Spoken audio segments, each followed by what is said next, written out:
Hi, good morning, my dear student. Today we are going to start your class 11th history, theme 10, chapter 10, displacing indigenous people. In this chapter, today we will try to read about your chapter, about your topic, Australia. Australia एक छोटा सा महाद्वीप। Globe पे अगर आप इसको देखें तो ग्लोब के दक्षिण पूरब में एक महाद्वीप आपको दिखेगा जो पैसिफिक और इंडियन ओशन के बीच स्थित है। ऑस्ट्रेलिया महाद्वीप के लोग, ऑस्ट्रेलिया महाद्वीप के नेटिव्स, जिन्हें एबोरिजिनीज कहते थे, इन लोगों का मानना था कि ये लोग ऑस्ट्रेलिया में आज से 40,000 साल पहले से लोग यहाँ रह रहे हैं। इतिहासकार ऐसा मानते हैं, हिस्टोरियंस ऐसा मानते हैं कि ये लोग न्यू गिनी से एक लैंड ब्रिज के माध्यम से ऑस्ट्रेलिया आए, लेकिन नेटिव्स की अपनी परंपराओं में, नेटिव्स के अपने फोक माइथॉट्स में ये लोग कहीं से आए नहीं, बल्कि ऑस्ट्रेलिया के ही मूल निवासी थे। साउथ अमेरिका की तरह ही, अमेरिका की तरह ही इनका भी एक लंबा इतिहास है। बीती सदियों में यहाँ पे ड्रीम एरा के रूप में जानी जाती हैं। यदि ड्रीम एरा को समझना हो कि क्या मतलब होता है इस ड्रीम एरा का, ड्रीम पीरियड का, तो ऐसे समझिए कि इनके बारे में कोई जानकारी नहीं थी, लोगों को इसके बारे में कुछ भी पता नहीं था। यूरोपीय लोगों के लिए मुश्किल था, क्योंकि इससे अतीत और वर्तमान का अंतर धुंधला हो जाता था, क्योंकि ये लोग क्लियर नहीं कर पाते थे कि क्या सही है और क्या गलत। 18वीं सेंचुरी में ऑस्ट्रेलिया में मूल निवासियों के लगभग 350 से 750 तक के समुदाय थे। 350 to 750 local communities they habitat in Australia. They have their different culture, they have their different languages.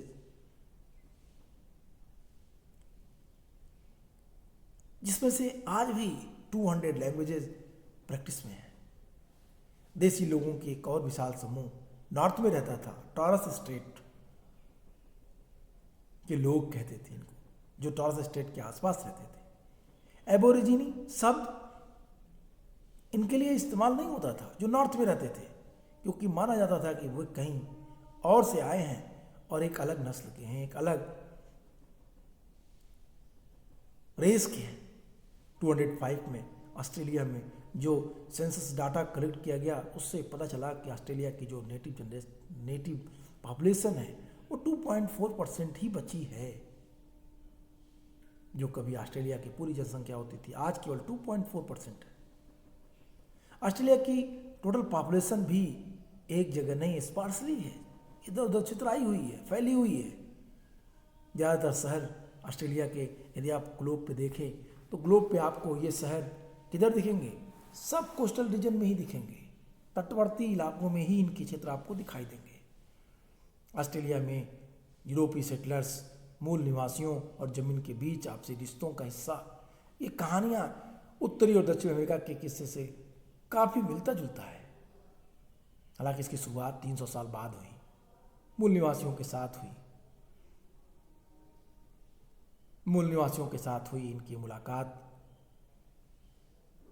को लेकर कैप्टन कुक और उसके पूरे समूह के आरंभिक ब्यौरे मूल निवासियों के दोस्ताना व्यवहार के बारे में उत्साहपूर्ण वर्णन से भरा हुआ है। कैप्टन कुक लिखता है कि जब हम वहाँ पहुँचे तो नेटिव्स ने हमारा खूब स्वागत किया, लेकिन जब एक नेटिव्स के द्वारा कैप्टन कुक की हत्या हवाई आइलैंड में कर दी गई, ऑस्ट्रेलिया में नहीं है Hawaii island. Here I want to inform you that it is the far away from Australia. Hawaii island that was the far away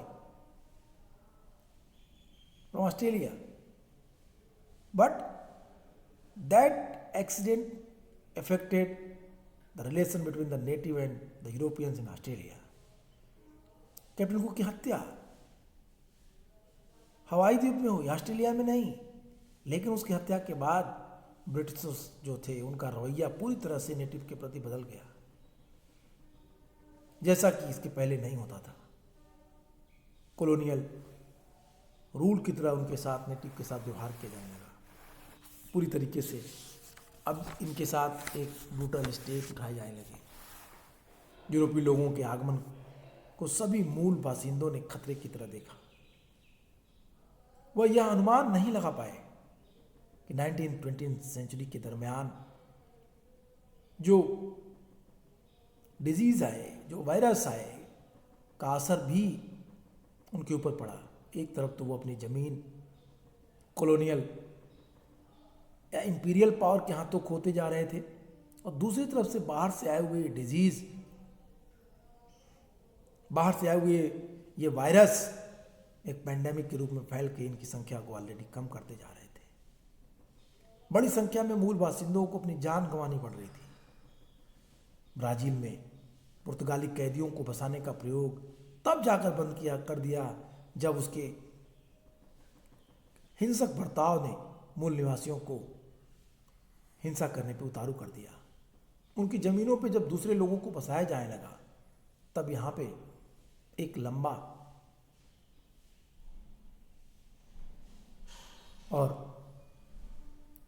लंबा संघर्ष हुआ, जिसमें मूल निवासियों ने ब्राज़ील के लोगों को यहाँ बसाए जाने का विरोध किया, और तब जाके एक लंबी लड़ाई के बाद यहाँ पे उनको बसाना बंद किया गया। ब्रिटिशर्स ने स्वतंत्र होने तक अमेरिकी जो कॉलोनीज थी में भी उन्होंने यही तरीका अपनाया था कि बाहर से लोगों को ले जाके अमेरिका में बसाया जा रहा था, और फिर उसे ऑस्ट्रेलिया में भी उन्होंने वही तरीका, वही अपना प्लान जारी रखा। ऑस्ट्रेलिया के ज़्यादातर शुरुआती सेटलर्स इंग्लैंड से निर्वासित होकर आए थे, और उनके कारावास पूरा होने पर ब्रिटेन वापस न लौटने की शर्त पर उन्हें ऑस्ट्रेलिया में स्वतंत्र जीवन जीने की इजाज़त दे दी गई थी। ऐसे लोग जो ब्रिटेन में क्रिमिनल थे, जो पनिशमेंट पाए हुए लोग थे, उन्हें पनिशमेंट के रूप में ऑस्ट्रेलिया में लाके छोड़ दिया गया था। ऐसे लोगों को ये कह के कि आप दोबारा ब्रिटेन वापस नहीं आएंगे तो आपको ऑस्ट्रेलिया में रहने दिया जाएगा, स्वतंत्र रूप से आप वहाँ जीवन जी सकते हैं, ये रिटर्न में देने के बाद उन्हें वहाँ पे रहने के लिए छोड़ दिया गया। और इस तरह से ऑस्ट्रेलिया में सेटलर्स की संख्या बढ़ने लगी। अपने क्षेत्र में इतने भिन्न भिन्न इलाकों से किसी भी तरह के सहारे के बगैर जीवन यापन करने के लिए उन्हें खेती के लिए ली गई जमीन से मूल निवासियों को निकाल कर बाहर करने में कोई झिझक नहीं दिखाई दिया। ये लोग जो क्रिमिनल्स थे ब्रिटेन के, उन लोगों ने नेटिव्स के साथ बड़ा ही बुरा बर्ताव किया, उनको उनकी ज़मीनों से बेदखल किया, हटा दिया, निकाल दिया, और उन्होंने अपनी यूरोपीय बस्तियों को वहाँ पर स्थापित कर लिया। यूरोपीय बस्तियों के तहत ऑस्ट्रेलिया का आर्थिक विकास अमेरिका जितना भिन्नतापूर्ण नहीं था। भेड़ों के विशाल फार्म, खाने, उसके पश्चात शराब बनाने के लिए अंगूर के बाग, गेहूं की खेती की लंबी अवधि में काफ़ी परिश्रम से विकसित हो पाई। उन्होंने ऑस्ट्रेलिया की संपन्नता को बुनियादी रूप दिया, एक नया स्वरूप देने का प्रयास किया। और जब राज्यों को मिलाया गया 1911 में, तो ऑस्ट्रेलिया की एक राजधानी बनाने की योजना चल रही थी। इसके लिए बुल विट गोल्ड का नाम सुझाव दिया गया था। बुल विट गोल्ड नामक जगह को ऑस्ट्रेलिया की कैपिटल बनाने के लिए एक प्लान किया गया, लेकिन जल्द ही बुल विट गोल्ड की जगह कैनबरा, जो स्थानीय नाम कैनबरा से बना था, कैनबरा का अर्थ होता है काउंसिल प्लेस, एक सभा स्थल, कैनबरा को वहाँ की राजधानी बनाया गया। और आज इस कैनबरा, जो कैनबरा से बना था, आज ऑस्ट्रेलिया की राजधानी है। कुछ मूल निवासी ऐसे सख्त हालात में खेतों में काम करते थे, उनके दास प्रथा से बहुत अंतर, उनको उनके काम करने के स्टाइल को देख के आप नहीं लगा सकते थे। आपको ऐसा लगेगा कि वो लोग दास ही हैं, यद्यपि वो दास नहीं थे, उनसे फोर्सली काम लिया जाता था। बाद में चीनी अप्रवासियों ने सस्ता श्रम मुहैया कराया, जैसा कि कैलिफोर्निया में हुआ था। लेकिन गैर गोरों पर बढ़ती हुई निर्भरता से जन घबराहट के चलते दोनों देश के गवर्नमेंट ने चीनी माइग्रेंट्स को प्रतिबंधित कर दिया। चीन से बड़ी संख्या में लोगों को लाके वहाँ बसाया जाने लगा।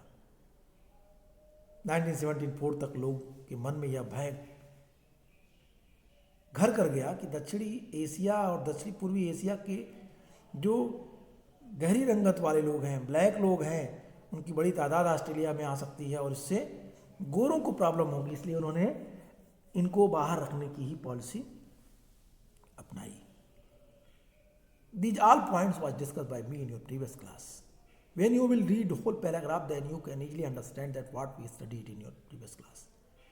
Today I will explain the whole paragraph in Hindi because many more students who requested me that please sir teach us in bilingual. There is no problem. I will explain in Hindi and English both, but matter is that you have to write in English, so you should prefer in English. Okay, again I am going to read this whole paragraph. I hope you are getting understand that what I am teaching you before. As in the Americas, human habitation in Australia has a long history. The Aborigine, in a general name, given the number of the different societies speaking to arrival the concern, the continents over 40,000 years ago.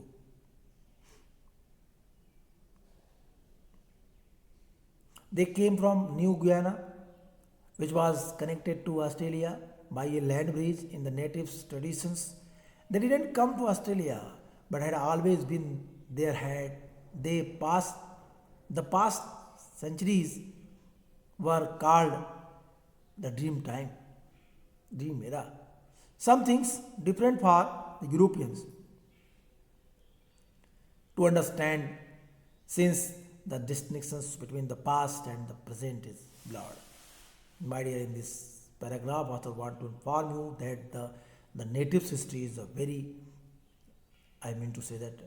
vast. It came from ancient time. It may be possible that before 40,000 years ago, they reached Australia from Guyana. But in the folk mythos, the native believed that they were not migrants, they were the natives of Australia, the mainland.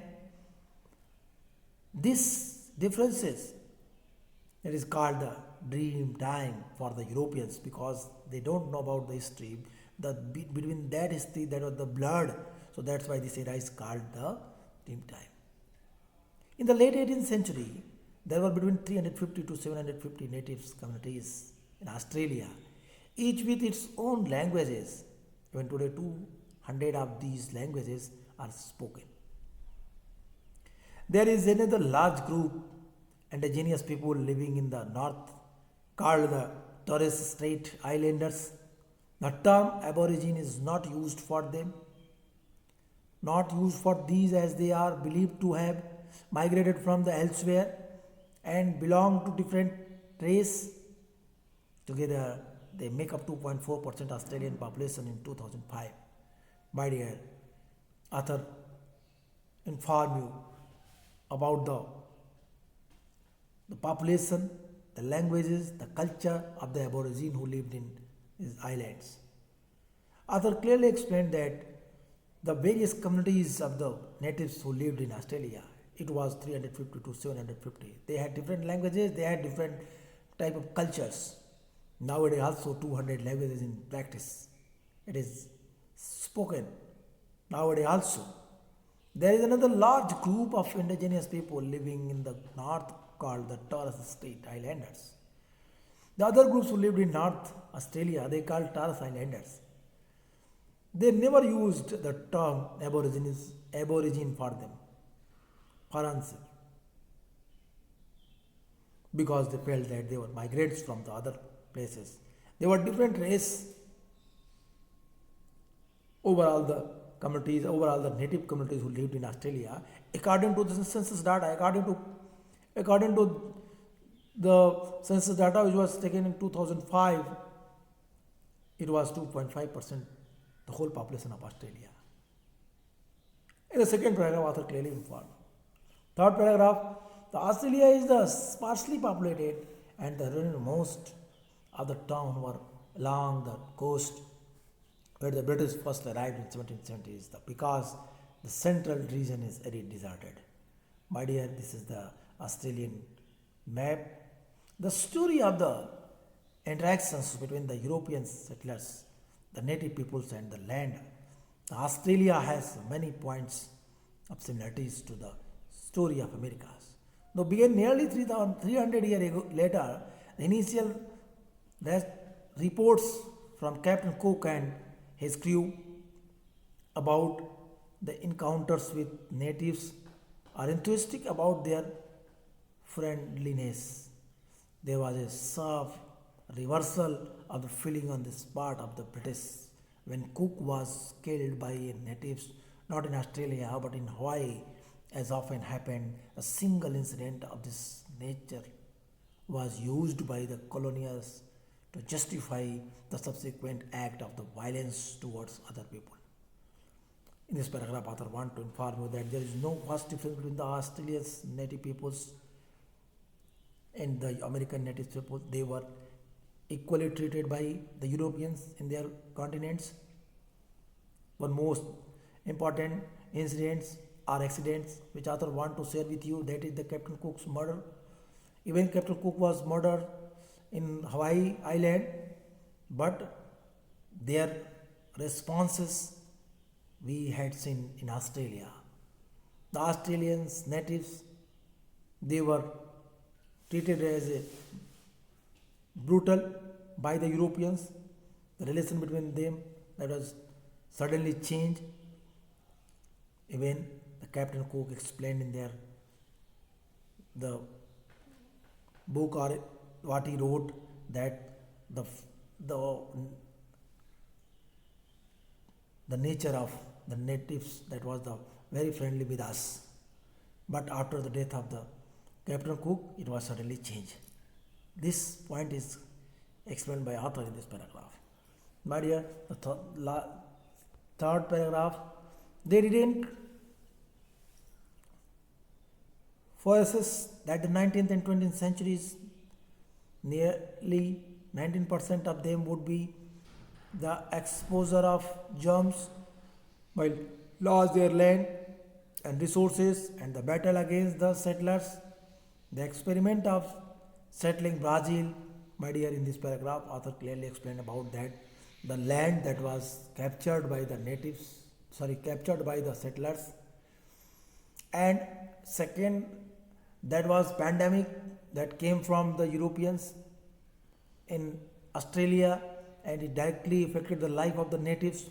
A huge amount of the natives, they were killed by these pandemics, by these diseases, by these germs,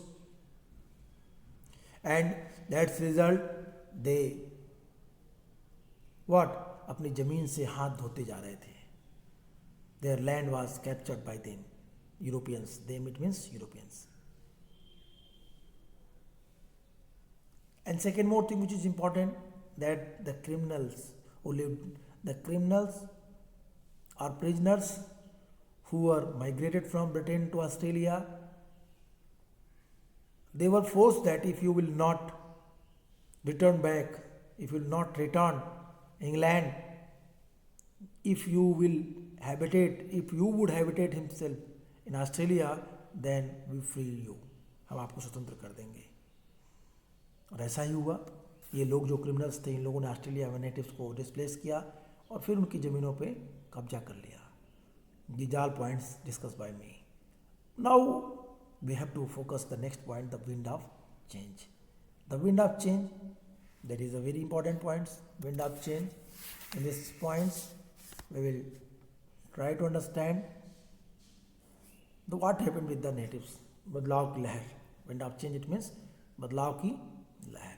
इस topic में हम कई सारी चीज़ों को देखेंगे, किस तरीके से बदलाव हो रहे थे.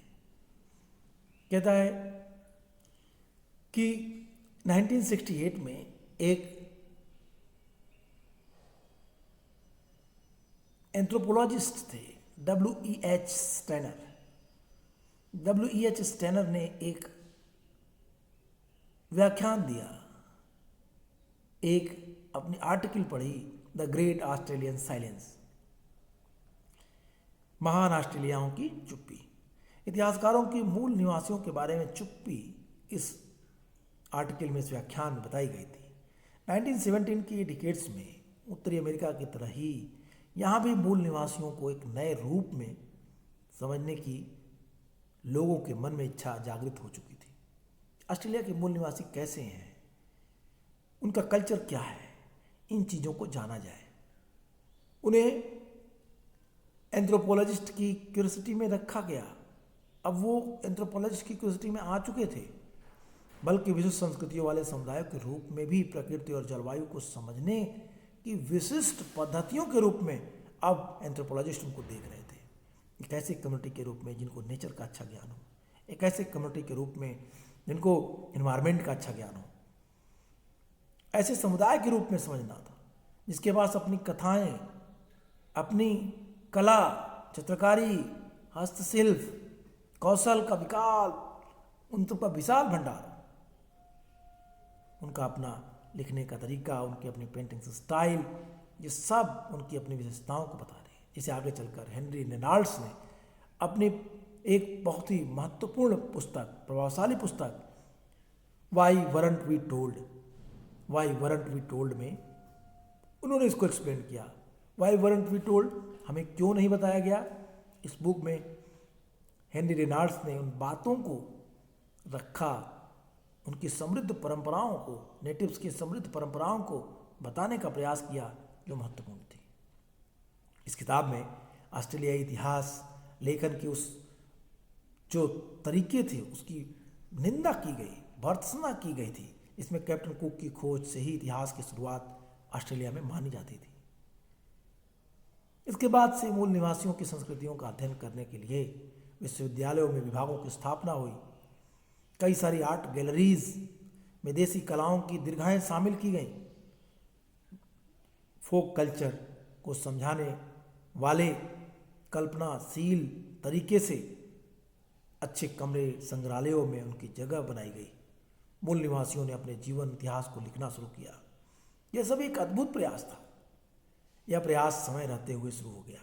अगर मूल निवासियों की संस्कृतियों को अनदेखी बदस्तूर जारी रहती, हमेशा जारी रहती, तो इस समय तक काफ़ी कुछ विस्मृत के गर्त में जा चुका होता। हम बहुत कुछ भूल चुके होते, हम ऑस्ट्रेलियन संस्कृति के बारे में बहुत कुछ गंवा चुके होते।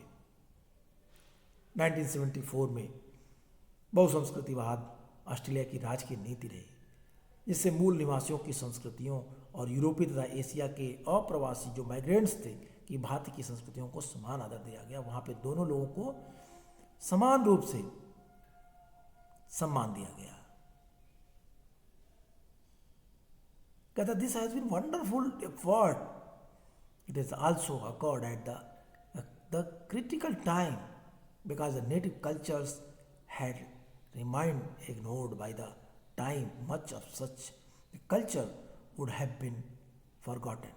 From 1974, the multiculturalism has been official policy in Australia, which gave equal respect to native culture and the other different cultures of the immigrants from Europe and Asia. That is the very important things which policies accepted or adopted by the government, multiculturalism. And in this policy, government adopted the equal approach for every and each cultures of Australia. Even either it was native or it was immigrants, people's culture. तो इस तरह से 1917 के decades में UNO में एक शब्द सुनाई दिया, ह्यूमन राइट्स, मानवाधिकार के शब्द सुनाई पड़े। ऑस्ट्रेलियाई जनता को एहसास हुआ कि संयुक्त राज्य अमेरिका, कनाडा और न्यूजीलैंड के विपरीत ऑस्ट्रेलिया में यूरोपीय लोगों द्वारा किए गए जो उनके भूमि अधिग्रहण और औपचारिक बनाने के लिए मूल निवासियों के साथ कोई समझौता पत्र तैयार नहीं किया गया था। उनकी ज़मीनें बिना किसी पैक्ट के, बिना किसी समझौते के ही उनसे छीन ली गई थी। इसके अलावा वो अपने आदिवासी रिश्तेदारों से छीने गए, जो मिक्स ब्लड वाले लोग थे उनके अधिकारों की भी बात वो करने लगे। इन सवालों पर खड़े हुए आंदोलन के कारण बहुत सारी तहकीकात शुरू की गई, महत्वपूर्ण निर्णय लिए गए। इनमें से एक बात को मान्यता देना कि मूल निवासियों की जमीन के साथ जो कि उनके लिए पवित्र है, मजबूत ऐतिहासिक संबंध रहा है और इसका आदर किया जाना चाहिए। पिछली गलतियों को धोया तो नहीं जा सकता, पिछली गलतियों को हम मिटा तो नहीं सकते, लेकिन गोरी जो वाइट लोग हैं और रंग बिरंगे लोग हैं जो वहाँ पे कलरिस्ट लोग हैं, कि अलग अलग रखने की कोशिश करने के साथ जो अन्याय किया गया, उनको डिफरेंट करने का, सेपरेट करने का जो प्रयास किया गया, वो उनके लिए सार्वजनिक रूप से माफ़ी मांगे, अपनी गलती का उन्हें एहसास हो। That is the very important things. When you will read this whole paragraph, you can easily understand that what I am saying you. My dear, in this whole topic, whole paragraph, the two most important things which you have to remember, that first, the anthropologist named W.E.H. Steiner, who entitled the Great Australian Silence, in this